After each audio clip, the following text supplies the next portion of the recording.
So Stephanie, your Christmas gift came early. Sure, we on this McDonald's gospel tour, but your gift dropped in October.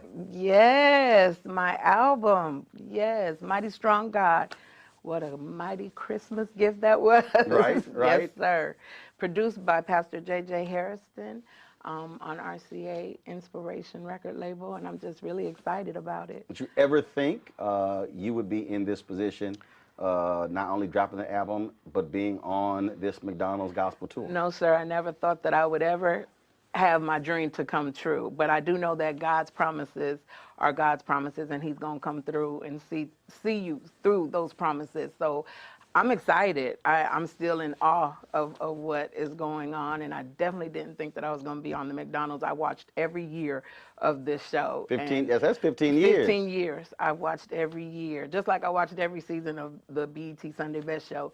And here I am being one of the people that are being featured, and God is amazing. You talked about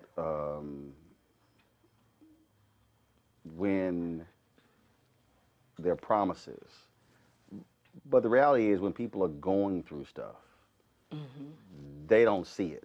Right. When you think back to being homeless, what, as you were dealing with that, what was happening here?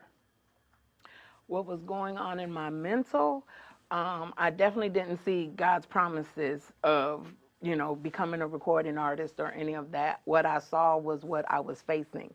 And it was sleeping on the floor, started in the car, having my children go through wanting to commit suicide and the depression of it all. I never gave up on God, though, because I knew that He was protecting me, even though I didn't see it. And that's why it says, what, faith comes by seeing, right?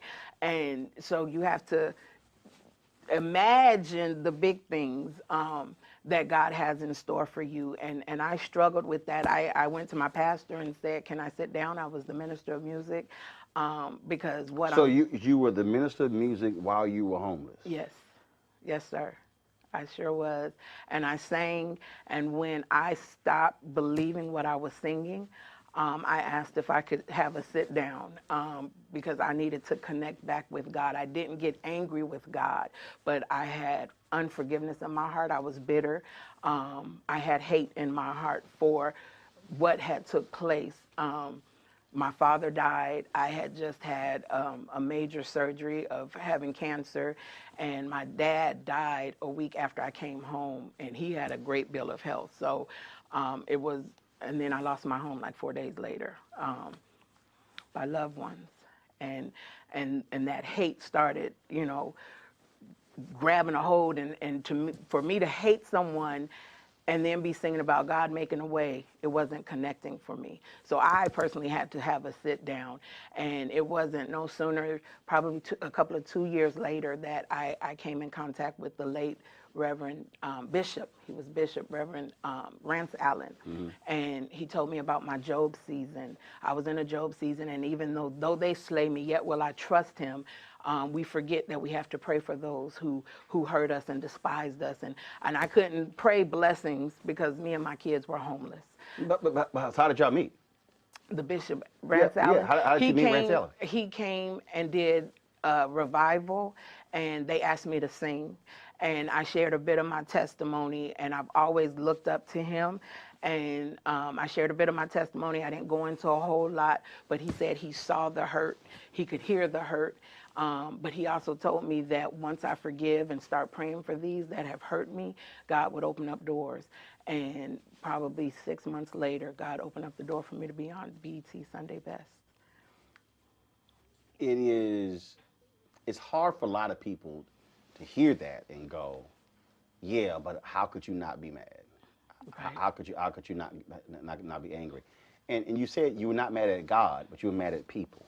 Mm-hmm. I was mad at the ones that had hurt me, who, it wasn't God.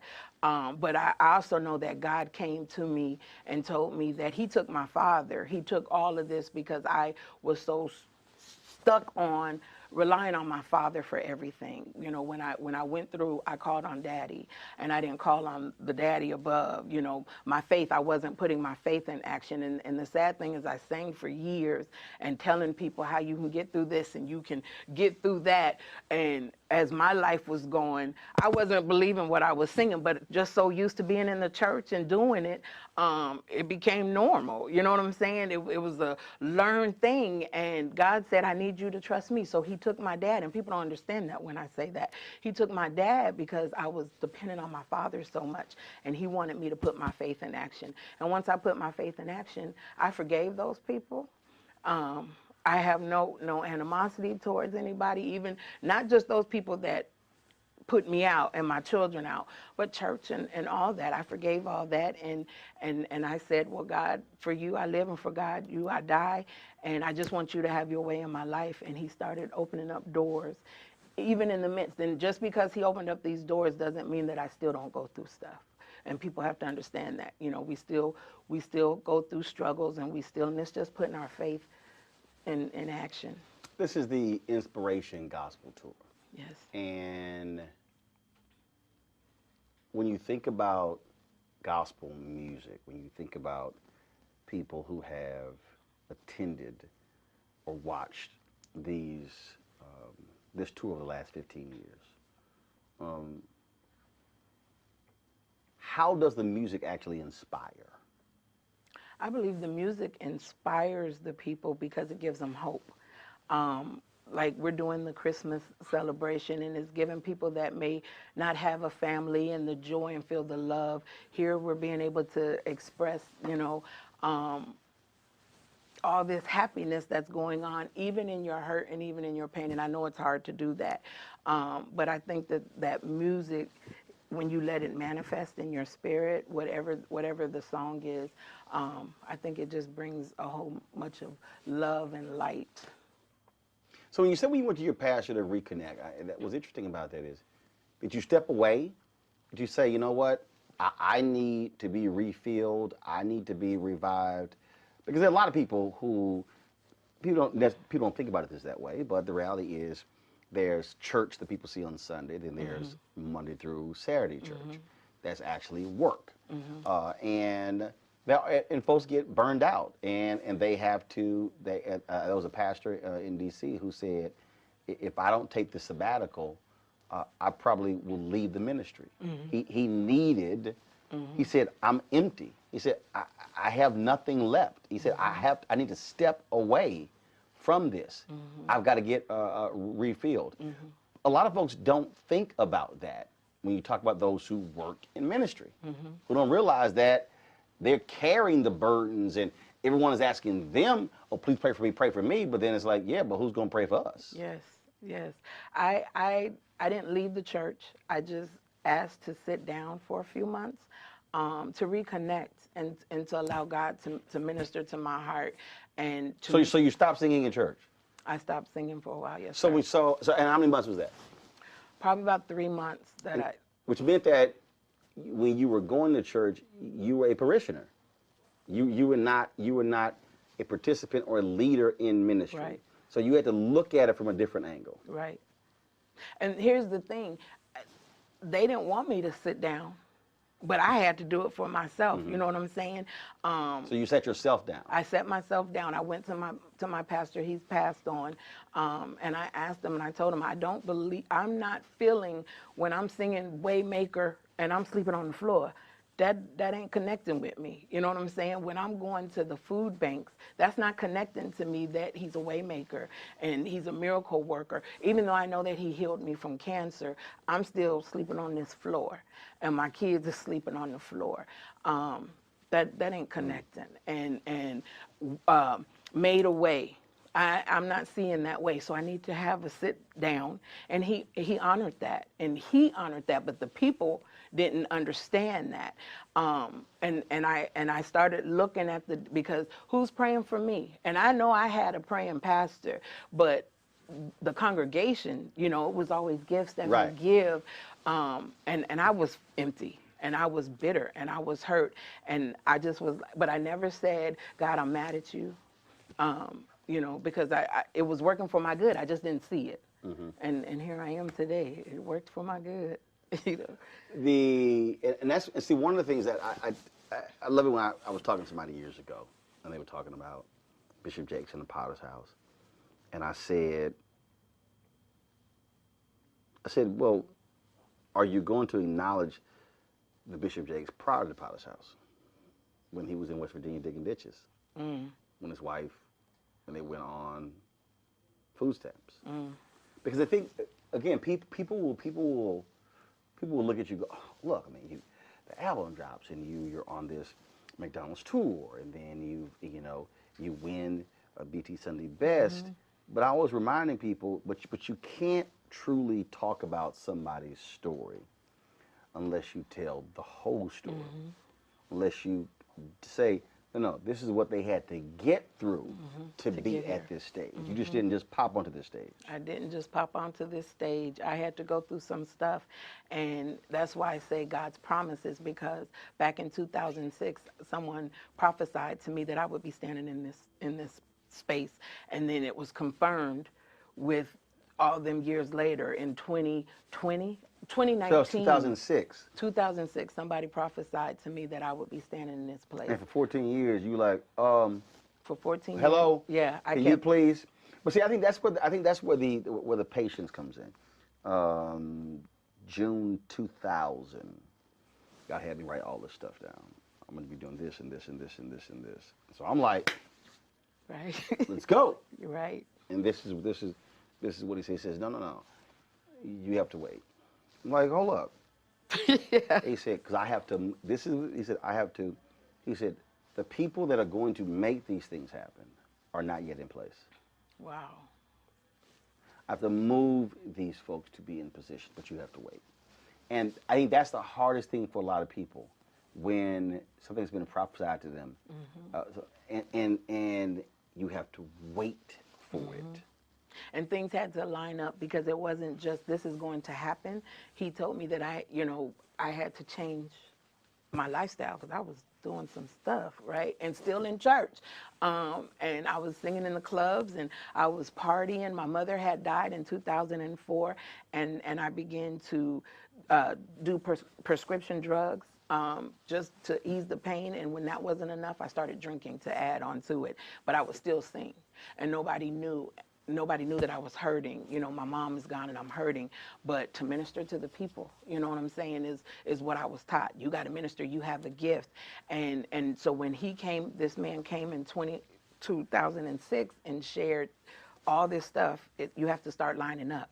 Right? And it's not going to be an easy walk. And so I stand here today and I say, it's trust God's process. His timing is perfect. And so, yeah, them 14 years, 15 years, and I'm looking and I'm saying, now, God, you said, and I'm trying to get my life, in order for you to bless me, right, in order for you to show me that you are God. I knew that you were God because you had got me through so much, but yet and still, it's like the promises that and the confirmations that are coming, I ain't seeing this. So now I need you to show me.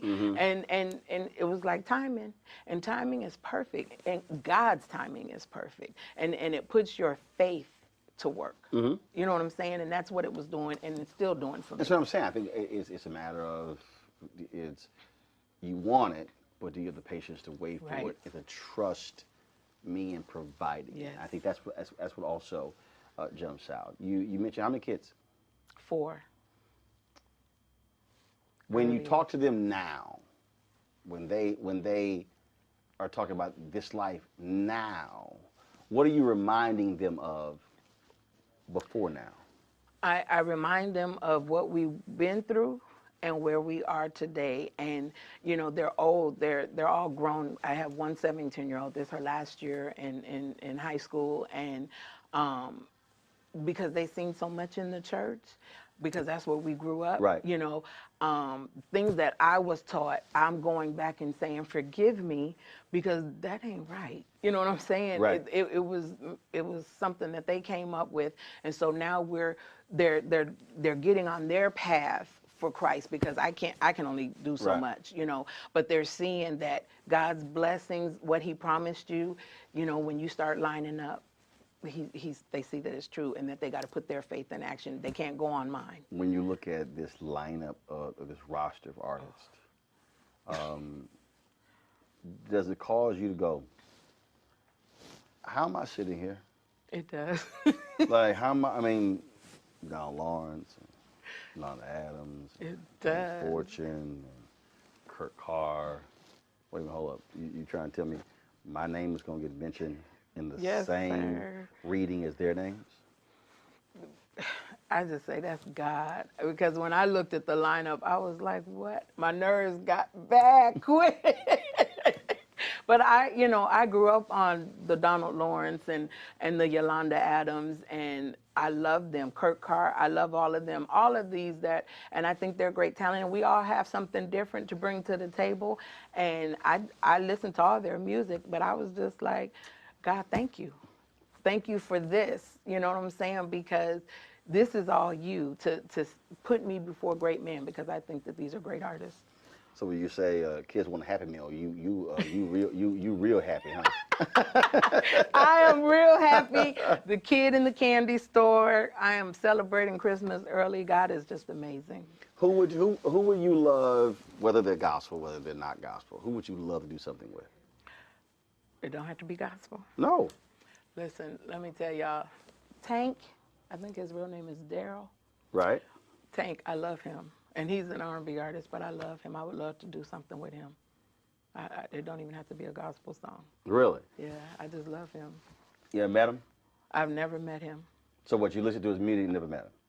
I listened to his music and never So met him. what is it about Tank?